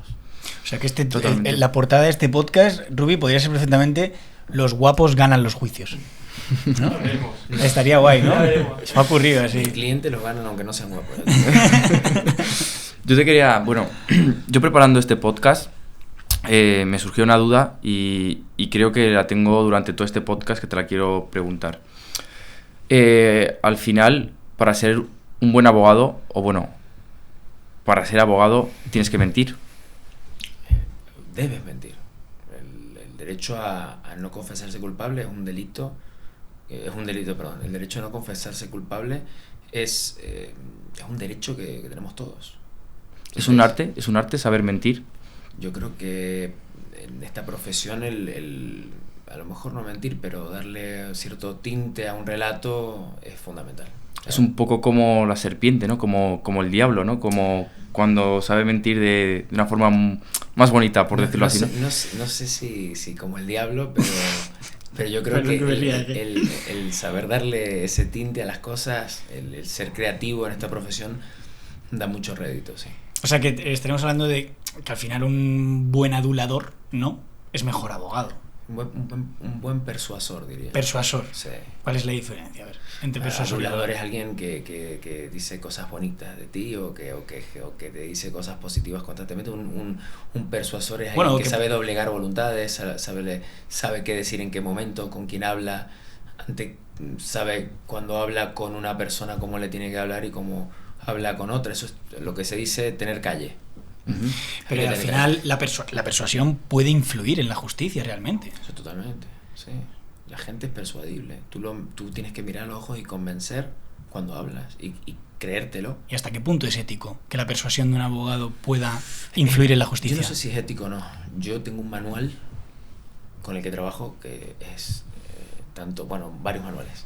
Son los códigos penales, son las leyes de enjuiciamiento criminal y la jurisprudencia, y yo con eso es con lo que trabajo. Yo no soy legislador ni filósofo. Claro, pero tú trabajas, por ejemplo, tú me estás diciendo con estas leyes y con todo esto, pero al final, el persuadir no es una ley, no forma parte del sistema. El persuadir es parte del sistema porque nos permite en la oralidad de lo que es el juicio transmitir una situación. Al final pensemos que estamos hablando de costumbres milenarias, la de ir a juicio, que una persona decida sobre una situación, quien dice la verdad, quien miente. Ahí quiero llegar yo en esta conversación. Al final tienes que perder un poco esos valores que tienes y puedes decir que has vendido tu alma al diablo. Yo no creo que haya que venderle el alma al diablo. Yo creo que hay que seguir las reglas de juego. Las reglas de juego son las normas, y si uno las conoce y sabe por dónde ir, está simplemente cumpliendo con la ley. Quienes tienen la obligación, en todo caso, de hacer normas bien hechas son los legisladores, y también evidentemente los jueces en las altas instancias que generan lo que se denomina jurisprudencia. A mí, señor abogado, no me está convenciendo del todo. A mí la parte de persuasión esa me ha dejado tocado. Mira, yo creo que yo suelo poner este ejemplo a veces porque la gente lo entiende. Cuando un médico tiene obligación de curar a la gente, ¿verdad? No se le cuestiona si está curando al malo o al bueno, si es traficante de niños o si todos los días va a la iglesia a hacer donaciones. Sí, que está haciendo su trabajo y ya está, ¿no? Y a los médicos se los entiende y se los respeta como es lógico, pero hacen su trabajo. Evidentemente están después la objeción de conciencia, etcétera, pero nosotros somos así.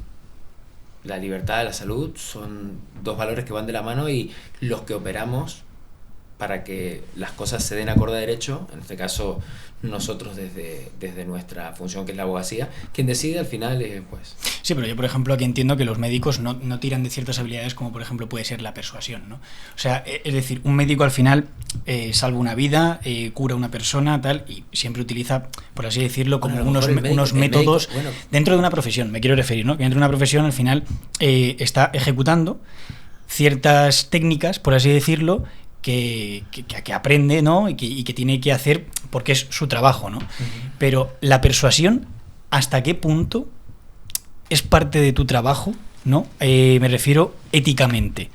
La persuasión es totalmente válida. Es una cosa que eliges. Sí, pero... Realmente. Pero igualmente, el médico no elige ser persuasor. O sea, el médico tiene que salvar la vida porque es realmente su profesión, ¿no? Pero en el momento en que tú persuades, eso es una habilidad que tú estás utilizando, por así decirlo, en tu favor, ¿no? No, yo creo que no. Mira, te lo explico. Un médico cuando cura, y esto ya me estoy aventurando en hablar sobre medicina, pero yo creo que la situación lo merece. Yo creo que un médico a lo mejor no persuade con la palabra, pero sí que persuade a la biología con medicación. Si tu cuerpo tiene un fallo, por ejemplo, en el que no quiero entrar en tecnicismo porque probablemente me equivoque, pero si hay que hacer una intervención porque tu corazón no está funcionando bien, es porque tu biología te está diciendo que no está funcionando bien. Entonces el médico interviene y va a tratar de persuadir a tu cuerpo a través de la medicina de que funcione como corresponde, con medicina o con cirugía, con lo que sea, arreglarte de la forma posible para que continúes. Entonces la persuasión en este caso no es la misma, pero yo entiendo que tiene que ver con eso. Nosotros aplicamos la Constitución. La Constitución te dice que tenemos derecho a no confesarnos culpables, ¿vale? Eso, ¿por qué? Eso no es un capricho, eso viene de épocas en las que a través de la tortura te hacían confesarte culpable de delitos que habías cometido. Por tanto, ese derecho es un refuerzo histórico de situaciones vividas anteriormente. Nosotros operamos, como te digo, con la norma que tenemos. Éticamente, ¿se puede tener ética y ser abogado? Claro, ética siempre que, como te dije también antes, ponemos la línea en la comisión del delito. Si no, no sería, eso no es un buen abogado. Igual que ser sensible a defender situaciones complicadas no te hace ser buen abogado, igual que ser sensible a la sangre no te hace ser buen cirujano, ni más ni menos. Muchas gracias por tu respuesta, Agustín. La verdad es que yo creo que es el podcast más sincero que existe de abogados en YouTube, vamos. Sí, además que ya teníamos ganas de traer también un abogado porque piensa que al final llevamos una temporada entera trayendo todo tipo de perfiles en el mundo del crimen, y un abogado pues al final es como una de las personas que más entiende de todo esto, que más está en contacto día a día con ello y tal, y como que ya queríamos responder muchas preguntas. Yo estoy seguro, bueno, en la comunidad nos lo han pedido un montón, ¿no? Que trajésemos un abogado, y al final pues aquí mola, porque resolvemos muchas dudas y preguntas que tenemos sobre estas cosas. Vamos a delitos sexuales. ¿Qué opinas del caso de Jenny Hermoso desde el punto de vista legal? Bueno, yo creo que es un caso muy interesante. Es verdad que se tiende a pensar que es algo muy banal, porque evidentemente es un beso aparentemente robado o no robado. Ahí está un poco la polémica, si es robado, si es consentido. Pero yo creo que es muy importante este asunto, porque el haberse agravado estas conductas menores, porque es una conducta menor, aunque no queramos, aunque a alguien le moleste, se trata de aparentemente un beso robado. Y es dentro de lo que son las agresiones sexuales, porque es una agresión sexual después de la modificación con la ley del solo sí es sí, se ha convertido, como he dicho, en una agresión sexual, y por tanto vamos a ver qué dicen los tribunales respecto de pues, matices que en el día a día son cosas que ocurren, ¿no? Y que antes a lo mejor se llevaban a cabo, se enjuiciaban de manera diferente, y hoy en día con más dureza. Particularmente en el caso de Jenny Hermoso, lo que yo he podido estudiar, me he encontrado con que hay dos puntos importantes a la hora del recurso, porque ha recurrido ya, según tengo entendido, la abogada de Rubiales, y así lo hará también la acusación, que hay dos pivotes, que es primero el consentimiento, si lo hubo o no, ¿vale? Que yo creo que eso es imposible, porque no hay forma de saberlo a ciencia cierta. ¿Tú qué opinas? Pues yo opino que si uno atiende a la prueba que se practicó en el juicio, porque sí que lo vi casi en su totalidad, los requisitos que exige el Tribunal Supremo para que una denuncia sea suficiente para enervar la presunción de inocencia, es decir, para que mi relato sea una prueba muy contundente, como si fuese una foto, por ponerlo de alguna manera, no se dan, ¿vale? ¿Qué requisitos? Pues se habla de lo que es la incredibilidad subjetiva como un requisito, luego la verosimilitud en el relato y finalmente la reiteración en la persistencia en la incriminación. En el caso de Jenny Hermoso hay un tema de que cuando ella, bueno, hablando de memoria, cuando ella sube al podio y se produce ese beso, luego ella continúa en una actitud alegre, Celebración. de celebración, Se ríe hasta en el avión, ¿no? Y todo. Efectivamente, luego en el avión ocurre, o en un bus ocurre, enseñan un vídeo se hacen bromas. se hacen se bromas. hacen bromas, ella se lo toma muy naturalmente. Yo creo que esos son elementos muy importantes a tener en cuenta y que estoy convencido que se van a tener en cuenta en los recursos, y es probable que termine absuelto. Entonces, todo ese tipo de elementos tendrían que tenerse en cuenta a la hora de determinar si ella está diciendo la verdad o no. El juez lo omite en la sentencia. Él dice que sí que se cumplen, que no hay ninguna contradicción ni ningún elemento que parezca pues eso, contradecir el relato de ella. Y luego lo otro es el ánimo libidinoso del beso. Es decir, el pico se da por una cuestión con un ánimo sexual o no. Pero claro, es que eso te quiero preguntar, si yo por un impulso de felicidad le doy un pico a Guille, ¿eso es una agresión sexual o qué es realmente? Según esta condena, o sea, según este juez, si te hubiera condenado, ¿no? Pero legalmente, un impulso de felicidad... El impulso no, claro que no. El ánimo libidinoso es fundamental en este caso. Otra cosa es que yo tenga una intención sexual con él, ¿no? Muy bien, es eso, el ánimo libidinoso. Que no la tengo. ¿Y tú crees que la presión social juega un papel importante en el juicio? Totalmente. Sí. Totalmente. En este caso... O sea, ¿Rubiales podría ser juzgado de cierta manera por la presión social? Totalmente. Los casos mediáticos tienen una presión diferente y es un juego diferente. La presión social, pues el caso de Rubiales yo creo que le tocó la mala cara de la moneda y le tocó una condena, aunque fue una condena la más baja posible, ¿eh? También tengo que decir. Se le pedían 2 años y medio, me parece, y terminó en 18 meses de multa. Ni siquiera hubo prisión. Y siendo cierto que en un eventual recurso puede empeorarse si recurren las acusaciones, también puede ser absuelto. Y también luego habría otro recurso más para esa sentencia. Por lo tanto, esto va para largo. Pero yo, viendo la sentencia y lo que ocurrió en el juicio, diría que es factible que termine absuelto, sí. ¿Para ti Rubiales es inocente? Para mí sí tendría que estar absuelto. No sé si es inocente o no, pero dada la prueba practicada en el juicio, tendría que estar absuelto, sí.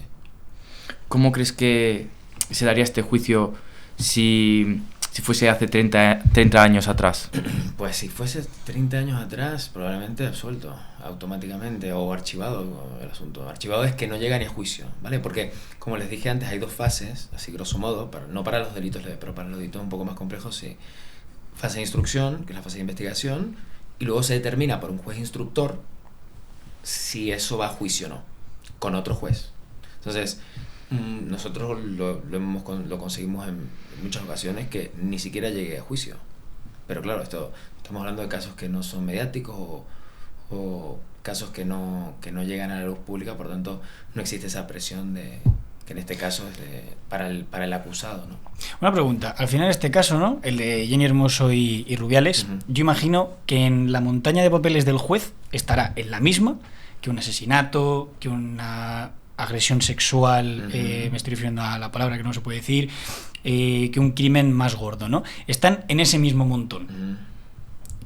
El juez al final tiene que revisar todos esos, se coloca en el mismo sitio, se pierde más tiempo con este tipo de casos también y no se hace caso a otros. ¿Esto es posible? Algunos que sean muy graves y que necesiten una rapidez. Lo has relatado perfecto. Eso es lo que pasa con este asunto de famosos o mediáticos, que suele ir un poco más rápido que lo normal porque son famosos y son mediáticos, y es verdad que también a los jueces los presionan, ¿no? Vemos que son personas y también son susceptibles de presiones y evidentemente pues no te olvides de este asunto. Es más fácil cuando los particulares son gente muy conocida, ¿no? Hostias, corrupción. Ahora sí que sí. Corrupción hemos dado con ello, ¿no? Sí, si los jueces aquí están aceptando... No sé si corrupción, pero... Joder, están ahí corrompidos ahí, tío. al o sea, final. Los medios les están haciendo que saquen un juicio más rápido que otro. Eso ahí no hay... Ya no es por pasta, sino ahí por no hay presión. sistema ni hay nada, tío. Presión. Claro. Bueno, pero eso, claro, ¿hasta qué punto...? Vale, pero una pregunta, ¿qué presión siente? O sea, prefiero, sí, vale, el poder mediático, total, pero ¿qué les puede llegar a pasar a los jueces? Te quiero decir, o sea... Hombre, al juez no sé si recuerdas, pero el juez de La Manada, el que hizo el voto particular, eran 3 jueces. 2 votaron en contra, 2 votaron a favor de la condena y uno hizo un voto particular en contra, por la absolución, si no me recuerdo. Uh-huh.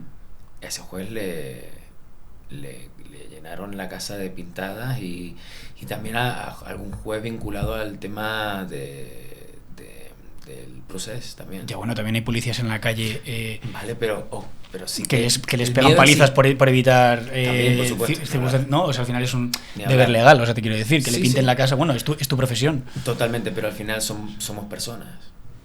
Igual que hay abogados corruptos o hay de todo, o gente que ya no tiene que ver a lo mejor con la corrupción, sino que simplemente se somete a la presión de una manera diferente y no tiene que ver con me saqué este título o esta oposición y ya no la tengo. Yo soy un ser humano al final. ¿Pero está bien o no está bien eso? Creo que está mal. Yo creo que está mal. Aunque tiene su parte positiva, que es la gente, el que sea público y el que la gente vea estos juicios, también sí está bien. Porque la gente aprende un poco, se involucra con la justicia, tiene participación, es parte de un poco de la democracia, ¿no? Pero es lo que dices tú. También es verdad, tengo que decir que no es lo mismo un juez de una audiencia provincial o del Tribunal Supremo que un jueces de instancias menores que tienen mucho más trabajo, ¿vale? Tienen muchísimo más trabajo. ¿Tú crees Creo que esta fue la tercera sentencia que puso el juez en el año. La tercera. Hay jueces que en un mes, no puedo ni decir el número, ni se me ocurre, pero burradas. ¿Tú crees que debería de existir, por así decirlo, una escala de importancia de los casos? Existe cuando son causas con preso. ¿Con presos? Con presos, sí.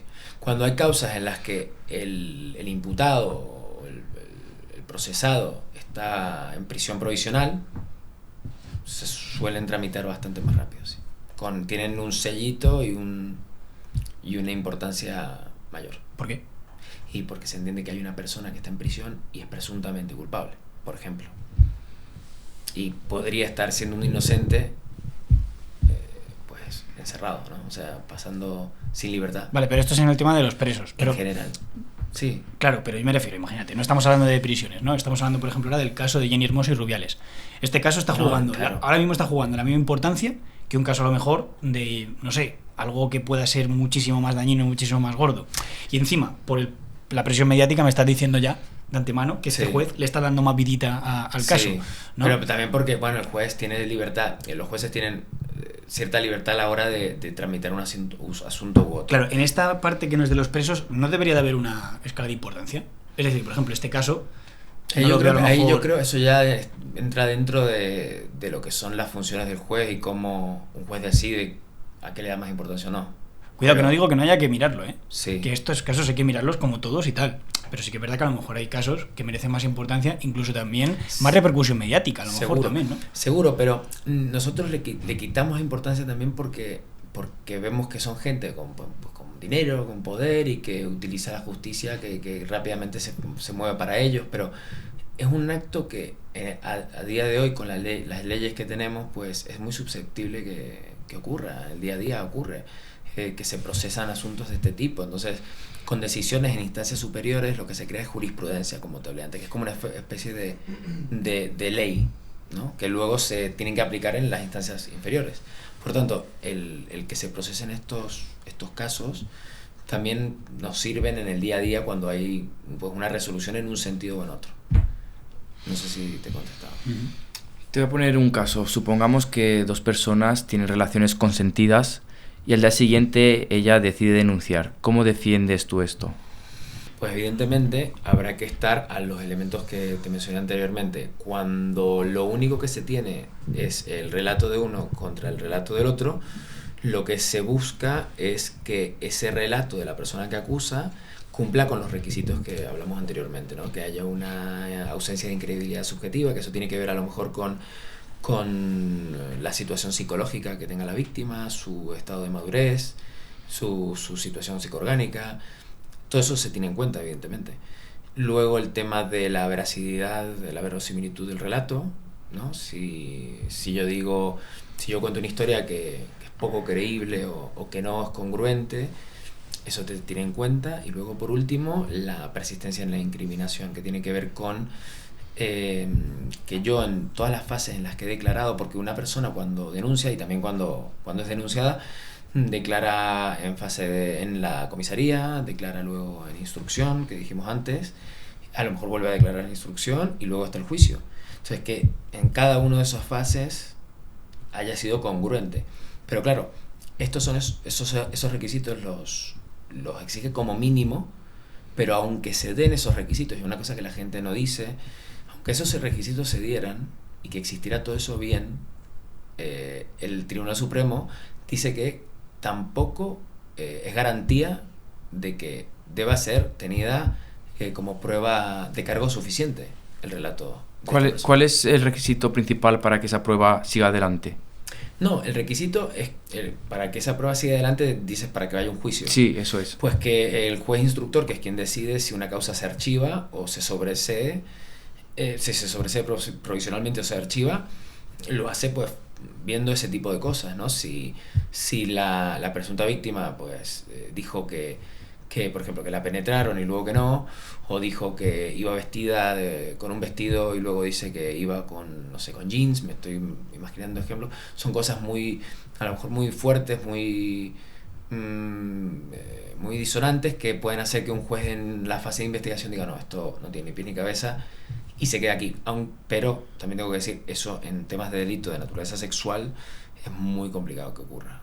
Normalmente se va a juicio. Y luego, si está bien defendido y no hay pruebas que digamos que vayan muy en contra del cliente, se consiguen las absoluciones. ¿Tú crees que el juez de instrucción, que es esta parte antes como del juicio y todo, ¿tú crees que esa figura del juez de instrucción se podría llegar a sustituir en algún momento por una IA? No, bajo ninguna circunstancia. Una IA, vamos a hablar de una especie de robot con inteligencia artificial, ¿no? Yo creo que no. El atender a gente que está atravesando un procedimiento penal, porque un juez también cumple esa función, ¿no? De hablar con una víctima, que puede ser en el caso que tú ya me estás dando la premisa de que está mintiendo, por tanto, bueno, tampoco se le puede tener mucha empatía en ese ejemplo, pero imaginemos que es de verdad. Hay que tener empatía, hay que ayudarla a transitar esa fase. La gente lo pasa mal, entonces que te pongan un robot a tomarte declaración, yo creo que no le haga gracia a nadie ni sea útil. ¿Qué pasa si una mujer denuncia una agresión sexual y luego por las cámaras se ve que no es así? ¿Qué le pasaría a esa mujer? Pues si denuncia, por ejemplo, si dijera que estuvo en un domicilio y que la agredieron sexualmente en ese domicilio y luego se puede mostrar con las cámaras que no estuvo allí, pues eso sería una evidente y clara denuncia falsa. Lo que se solicita es que en ese momento se levante un acta y que el Ministerio Fiscal, por ejemplo, haga alegaciones y que diga si quiere procesar a esa persona por un delito de una denuncia falsa o delito simulado, o se puede interponer una denuncia por parte de quien fue acusado en ese caso y se le procesa. Estamos hablando de penas de hasta 2 años de prisión, que en la práctica no ocurre. No ocurre porque primero es casi imposible que se den esas pruebas así tan palmarias, que no es contradicciones, eso directamente es mentira, que es diferente.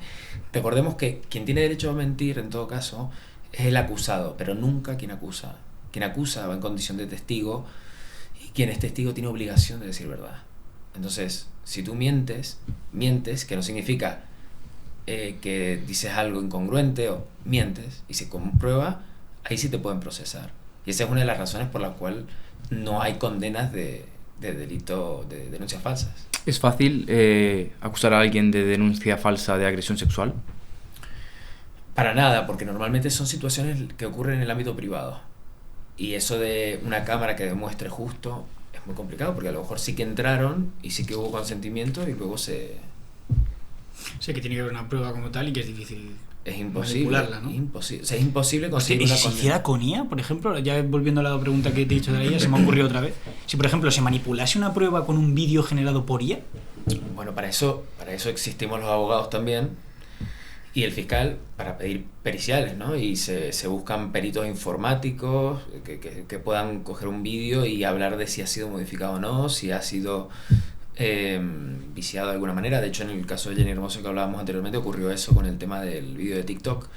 ¿Qué pasó? Y pues que decían, la acusación, o sea, quien defendía a Jenny Hermoso decía que ese vídeo estaba manipulado, y se aportó por parte de la defensa pues una pericial que demostraba que no.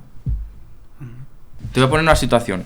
Supongamos que una mujer inventa una agresión sexual. Mientras el juicio dura, recibe ayudas económicas por ser víctima. Si demuestra que era falso, ¿devolverá ese dinero? Es factible que si se le condena por haber denunciado falsamente una agresión sexual en este caso, se le condene también como responsabilidad civil a la devolución de ese dinero. Bien. Te voy a poner otra. Imagínate que defiendes a alguien acusado de abusar de menores. Sale libre y vuelve al mismo barrio donde vive. ¿Lo defenderías igual? No se le defendería probablemente. ¿Qué tal? ¿Qué te ha parecido el podcast a ti, como abogado? Me ha parecido bien, no se ha cometido ningún ilícito, y si se hubiera cometido tampoco lo diría. Por cierto, yo llevo todo el podcast pensando en que al final eres una persona que, claro, para un debate, por ejemplo, podría ser un pedazo de invitado que no veas, ¿no? Porque al final te gusta mucho debatir. Claro, es una cosa que los abogados tenéis en vena, tío, ahí, ¿no? Es intrínseco. Entonces, ¿te atreverías a hacer aquí un debate con Albise? Sí, ¿por qué no? ¿Hay algo que haya dicho Albise aquí en este podcast que estuvo hace nada con lo que no estés de acuerdo?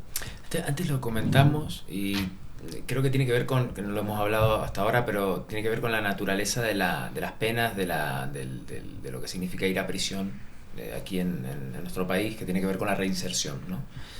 Es verdad que hay una sensación a lo mejor de que es un sistema que no funciona, de que meter a un delincuente o a un presunto delincuente a prisión lo que hace es darle una estancia poco menos que la de un hotel. Pero la realidad es que, por un lado, hay gente que se rehabilita verdaderamente. De hecho, el hombre que entrevistaron anteriormente fue un ejemplo maravilloso. Alberto Bosquets. Efectivamente, es un ejemplo maravilloso de una persona que el sistema le ayudó a darse cuenta. Es verdad que a través de también su esfuerzo, pero él con las herramientas las supo aprovechar, y es un ejemplo de persona realmente. Por tanto, la teoría de que las penas de la rehabilitación no existe está desbancada por solo ese ejemplo. Y ahí es donde nos tendríamos que plantear si a lo mejor se reinserta, no sé, digo una cifra, un mínimo, pero un 30% del 100%, vale la pena endurecer y generar una situación muy rigurosa y de trabajo forzado y demás. Para ese otro 70%, si hay un 30% que no se quiebra, o sea, que no se quiebra en prisión en el sentido malo de la palabra, y no se va para los malos, por así decirlo, y se rehabilita, yo creo que ahí hay un tema interesante. Creo que fue Albise que propuso pues endurecer la situación de prisión. Yo creo que es bastante dura la prisión. Yo creo que no, a la gente le gusta ir a prisión. Mis clientes, por lo menos, cuando vienen al despacho, ninguno quiere entrar a prisión. Y ya me imagino que no quieren entrar a prisión, como yo no me quiero quedar encerrado en este cuarto durante una semana. Efectivamente, pero al final el cuarto no tiene por qué estar tampoco, es un cuarto de puta madre. ¿Tienen tele, tienen gimnasio? Claro, si el objetivo al final es no aislarlos de la sociedad para que puedan reinsertarse, ¿cómo los reinsertas si le quitas contacto de lo que el día a día pasa? Es decir, si yo lo someto a trabajo forzado, sí, lo voy a generar una situación de respeto, pero la pregunta a lo mejor tiene que ver con ¿está el país en situación de necesitar eso? O sea, el preso que sale reincide con una brutalidad o hay un problema agravado. Lo que sí que no hay duda es que las condiciones de los funcionarios se tienen que mejorar. Eso estoy 100% de acuerdo. Los funcionarios de prisión tendrían que cobrar más por lo que hacen, tendrían que estar en unas condiciones de mucha mayor seguridad, eso 100%. Ahora, las condiciones de los presos, yo no creo que haya que endurecerlas. ¿Pero cuántos de tus clientes, de los que han entrado en la cárcel, vuelven a necesitar tus servicios? Hasta ahora, ninguno, te diría. No, sí, buen abogado tienes que ser, porque antes de venir a este podcast, la verdad que te has visto unos cuantos para informarte bien sobre nosotros, ¿no? Estoy viendo ahí. Albise, Busquets, ¿has visto alguno más? ¿Cuál más? ¿Has visto alguno más o no? Hasta ahí.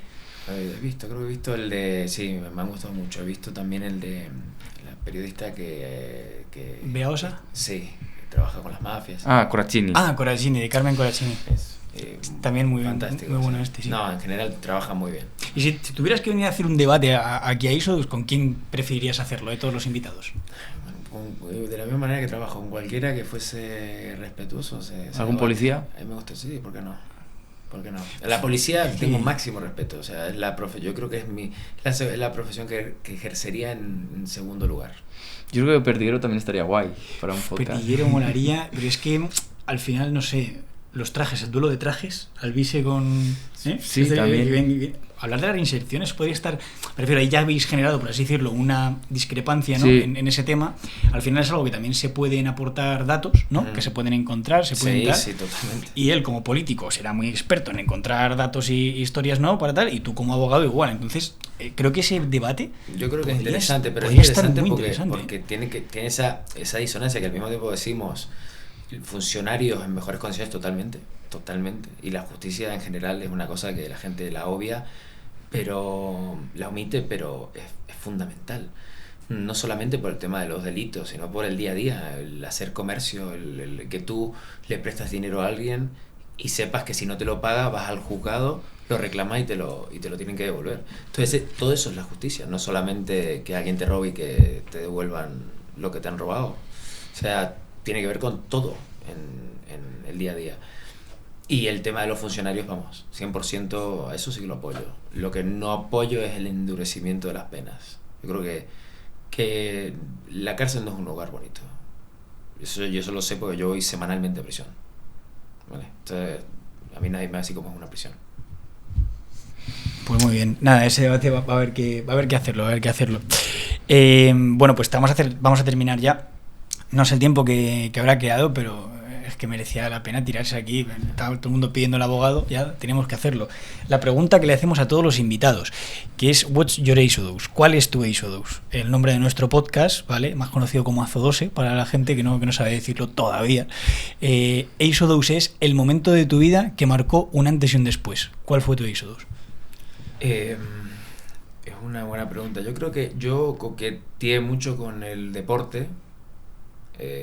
Con el deporte profesional, me dediqué a jugar al baloncesto hasta los 17 años de forma muy intensa y terminé jugando en Las Palmas de Gran Canaria en lo que era en ese momento, no sé, Primera Nacional.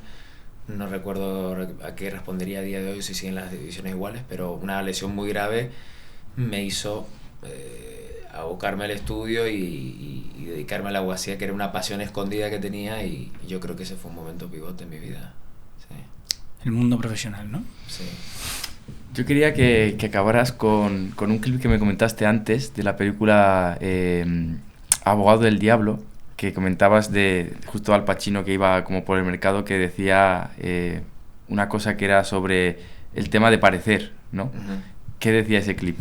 Bueno, hablábamos de que es una película muy interesante porque muestra también temas, aspectos psicológicos de la profesión. Una de las cosas que tratan primero es que la apariencia influye, evidentemente, eso por descontado, y luego también hablan de la presión. La presión es una cosa con la que cualquier profesional, un policía, un juez, un médico, trabajan. Nosotros también no somos diferentes a eso. Sí que es verdad que cuando hablamos de un abogado penalista estamos hablando de alguien que lidia con gente que puede perder su libertad por muchos años, y eso te cambia la vida, para mal en general. Entonces, el saber gestionar esa presión, esa responsabilidad, es fundamental para ser un buen profesional. Y en esta película se habla de eso, sí. Es muy interesante. Qué guapo. Muchas gracias, Agustín, por este tremendo podcast. Pues muchas gracias. Un placer. Yo, si me pasa algo, te contrato. Si puedo. Si nos detienen este podcast, ¿qué tenemos que hacer? Si los detienen, no hablen, no digan nada hasta que yo llegue allí a comisaría y ya después vemos. Muchísimas gracias a todos por ver este podcast. Ya sabéis, dejarnos en comentarios qué os ha parecido, y muchísimas gracias a todos los que nos estáis apoyando como siempre. Nos vemos en el siguiente episodio. Muchísimas gracias.